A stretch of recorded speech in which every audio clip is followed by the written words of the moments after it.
राज्य काँग्रेस पक्ष पारोळा शहराध्यक्षपदी प्रदीप पाटील तर शहर उपाध्यक्षपदी अमरनाथ औचिते यांची नियुक्ती। मंत्री अनिल भाईदास पाटील यांच्या हस्ते नियुक्तीपत्र वाटप।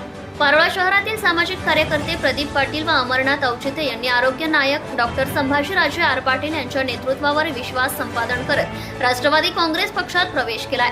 तसेच महाराष्ट्र राज्याचे मदत व पुनर्वसन मंत्री माननीय अनिल भाईदास पाटील यांच्या हस्ते पारोळा शहराध्यक्षपदी प्रदीप पाटील तर शहर उपाध्यक्षपदी अमरनाथ औचिते यांची नियुक्ती करण्यात आली आहे।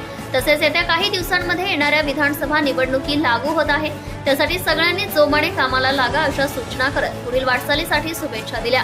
नियुक्ती करताना राष्ट्रवादी काँग्रेस पक्षाचे मदत व पुनर्वसन मंत्री अनिल भाईदास पाटील, एरंडोल पारोळा विधानसभा क्षेत्र प्रमुख डॉक्टर महेश पवार, पारोळा तालुकाध्यक्ष दैवान पाटील, तालुका चिटणीस अरुण पाटील, भटू पाटील, आकाश औचितेसह आदी पदाधिकारी व कार्यकर्ते उपस्थित होते।